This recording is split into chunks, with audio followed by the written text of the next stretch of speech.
M'dzina la Atate ndi la Mwana ndi la Mzimu Woyera. Amen. Ndikulandireni abale anga onse pano patiyankhuleni Ambuye lero lachiwiri mlungu wa chiwiri mu chaka A. Ndipo mpingo wathu lero ukufuna kuti tikumbukire ndi kusinkhasinkha za moyo wa Antony wa ku Egypt amene anali mkulu wa malo a abambo obindikira. Mawu oyamba akuchokera mkalata yolembera kwa Aheberi. Aheberi mutu 6 ndi 10 kulekeza 20. Mawu amtengo wabwino akuchokera mu utengo wabwino wolembedwa ndi Mariko Woyera. Mariko mutu 2 ndi 23 kulekeza 28. Amene akutiwerengera mtengo wabwino komanso kutigawira mawu ndi Reverend Father Santos Mpingu, a rector ku Child Jesus Minor Seminary, Nankunda, mu Diocese ya Zomba. Ambuye akhale nanu. Mthenga woyera monga momwe adalembera Mariko Woyera. Ulemu kwa inu Ambuye. Pa tsiku lina la Sabata, Yesu ankadusa m'minda ya tirigu. Akuyenda choncho, ophunzira ake adayamba kuthyolako ngala za tirigu nkumadya. Apo Afarisi adafunsa Yesu kuti, bwanji ophunzira anuwa akuchita zimene siziloledwa pa tsiku la Sabata? Iye adati, bwanji mukuchita ngati simudawerenge konse zimene adachita Davide pamene iye ndi anzake adazingwa nayo njala? Suja adalowa mnyumba ya Mulungu pa nthawi imene Abiatara anali mkulu wa ansembe onse nkukadya buledi woperekedwa kwa Mulungu. Chonsecho buledi ameneyu nkosaloledwa kuti wina aliyense nkumudya kupatula ansembe okha. Komanso adagawirako anzake aja amene adali naye. Tsono Yesu popitiriza mawu adauza Afarisiwo kuti Mulungu adayika tsiku la Sabata kuti likhale lothandiza anthu. Sadalenge anthu kuti akhale akapolo a tsiku la Sabata ayi. Choncho Mwana wa Munthu ali ndi ulamuliro wonse pa zokhuza tsiku la Sabata. Mthenga wa Ambuye. Ulemu kwa inu Ambuye Yesu Khristu. Abale anga okondeka mwa Ambuye, monga momwe tanenera, lero mu mpingo wathu tikusinkhasinkha ndi kukumbukira za moyo wa Antony the Abbot.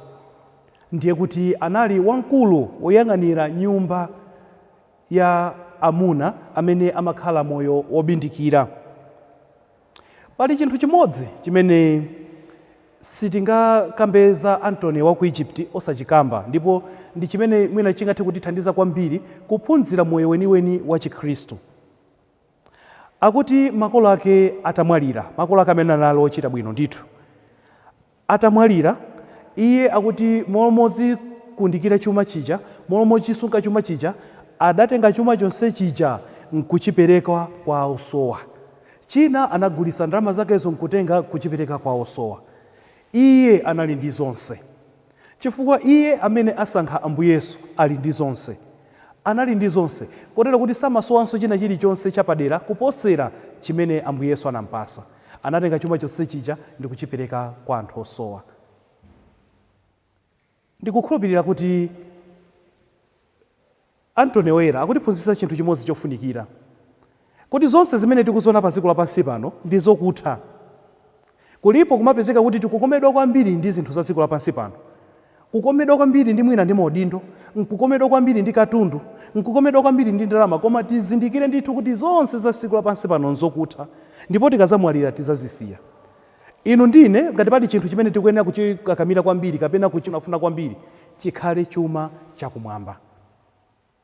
Tifunefune chuma chakumwamba. N'chifukwa chake mu nyimbo ija timanena kuti sungisani chuma chanu kwa Mulungu kumene kulibe mbala, kulibe njenjete ayi, Tikatere choncho ndikuti tikhala kuti tasungisa chuma chimene tizagwiritsa ntchito pa moyo wathu onse mpaka kumathero. Ndipo chachiwiri chimene timamva tikamawerenga mbiri ya Antony wa ku Egypt amene anali abbot, timamva kuti akuti mapemphero ake ankabala zipatso zabwino osati masewera. Chifukwa chokuti moyo wake wonse anawukhuthula mwa Mulungu, moyo wake wonse anawika mwa Mulungu, mapemphero ake ndithu ankabala zipatso zabwino. Kotero kuti akapempherera anthu, kaya kupempherera anthu odwala, kaya kupempherera anthu amene akusowa zinthu zosiyanasiyana, mapemphero aja amabala zipatso ndithu.